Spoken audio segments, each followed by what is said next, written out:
నాడు ఆ హిట్లర్ ప్రపంచాన్ని గజగజలాడించి తన గుప్పెట్లో పెట్టుకున్నాడు. ఈనాడు ఈ హిట్లర్ రాఘవయ్య దాచినపల్లిని గజగజలాడించి తన గుప్పెట్లో పెట్టుకున్నాడు. కరెక్టే.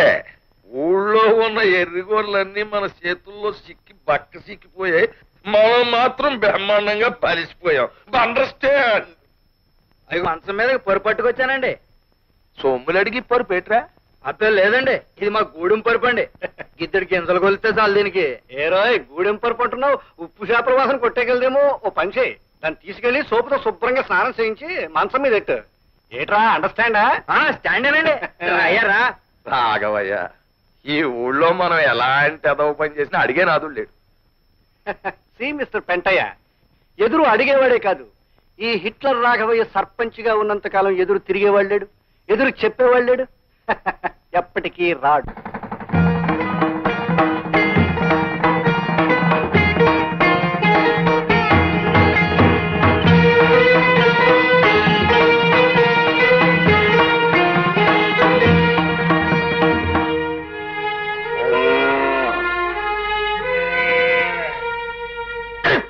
ఇదిగో మొండ ఆట నాటి బెల బెల బెల బెల బెలే కర్ణం గారు ఆట కొట్టేశారు. మునసం గారు మీ అన్ని 10 వేసుకో.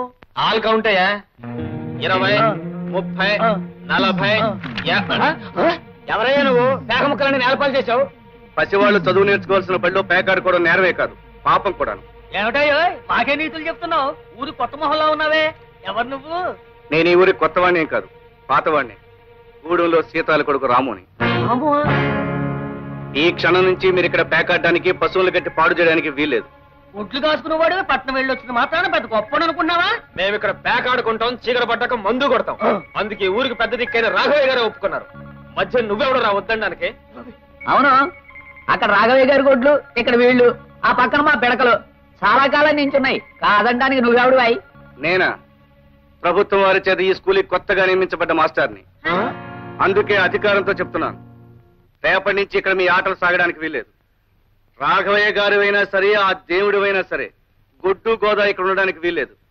మళ్ళీ ఇక్కడ మీరు గాని పశువులు గాని కనిపించారో జాగ్రత్త. వెళ్ళండి. ఎంత పంతులైతే మాత్రం రండి రాఘవయ్య గారితో చెప్దాం. What what what? ఏం కారణం? ఆ రావుడు గారు మిమ్మల్ని నానా మాట్లాడతాడా? ఈ ఇట్లా రాఘవయ్య గొడ్లని అక్కడ కట్టకూడదని కారు కూతలకు వస్తాడా? డామిట్! మీ గొడ్లనే కాదండి నానా, మన పిడకల గొప్పలు కూడా అక్కడ ఉండటానికి వీల్లేదన్నాడు. అంటాడు. అసలు ఇంతకీ వాళ్ళమ్మ మీ ఇంట్లో పాసి పని చేస్తూ బతికే మనిషిని మర్చిపోయి ఉంటాడు.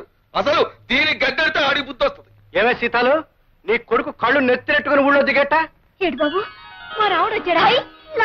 లస్కో మా బావ వచ్చాడా? వాడు వచ్చాడు, వాడి కొమ్ములు వచ్చాయి. ఏమే మీకింత గంజి పోసి మెతుకులు వేసే నన్ను నానా మాట్లాంటాడే? చూడు, వాడు ఇంకా అలాగే ఉంటే మీరంతా అడుక్కు తినిపోతారు. ఈ హిట్లర్ రాఘవయ్య చెప్పు కింద నల్లులో నలిగిపోతారు. జాగ్రత్త. ఈ రాము కంఠంలో ప్రాణం ఉండగా వాళ్ళకి ఇక తీనాడు పట్టదు రాఘవయ్య గారు.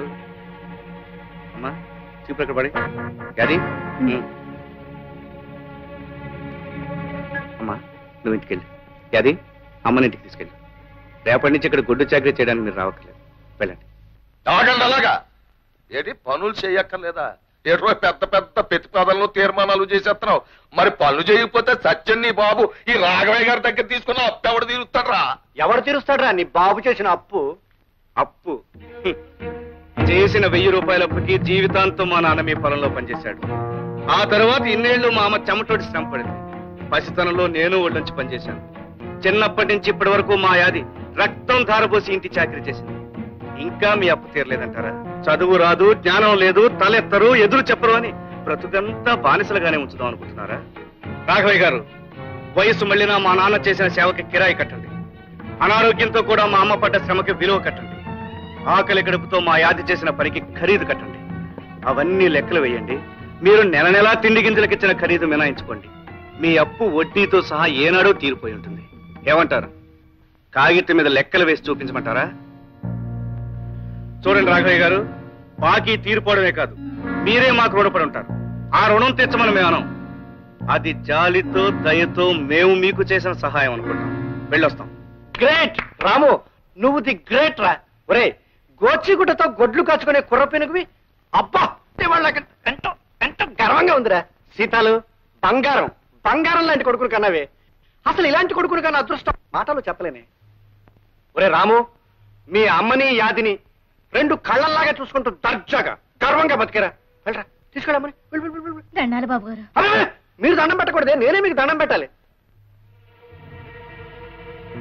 ఏమయ్యా ఎట్లా రాఘవయ్యా, నీకేమైందయ్యా? నిన్నేమన్నా పిచ్చి కుక్క కరిసిందా? ఆ నోరు కొవ్వికి మన ఏమన్నాడు? బెల్లం మీద ఈగలు, పెంట మీద దోమలు అన్నాడు. నువ్వు వాడిని ముట్టుకుని పైగా గొప్పగా మెచ్చేసుకుంటావా? చిచ్చి, మా గుండెల్లో పొడిచేసావు కదయ్యా. అదే అదే హిట్లర్ రాఘవయ్య రాజకీయం.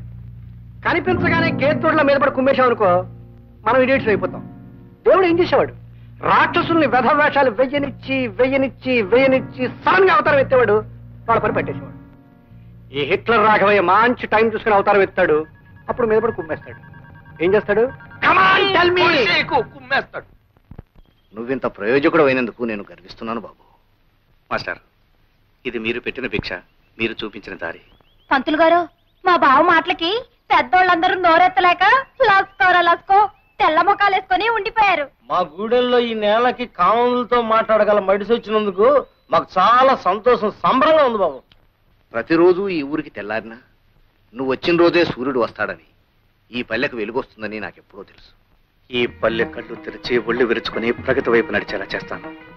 నా చదువు నాకే కాకుండా నా వాళ్ళందరికీ ఉపయోగపడేలా చేస్తాను. పసి వాళ్ళకి చదువు చెప్పి రేపటి తరం కొత్త శక్తితో కలిగేట్టు చేస్తాను. రాబోయే కాలంలో చీకటి అనేది లేకుండా గుడిసెలోనూ దీపం వెలిగిస్తాను. మనిషిలోనూ వెలుగొచ్చేలా చేస్తాను. నమస్కారం మాస్టర్. రామరా, రాము, లక్ష్మి గుర్తుందా? గుర్తులేకే. బాగున్నా రామయ్య గారు? బాగానే ఉన్నాను. అవును, ఇంత పెద్ద చదివినోడివి నీకంటే చిన్నోళ్ళని గారుని పిలవకూడదని తెలీదా? లేక నన్ను మర్చిపోయి? నిన్నెలా మర్చిపోతాను లక్ష్మి?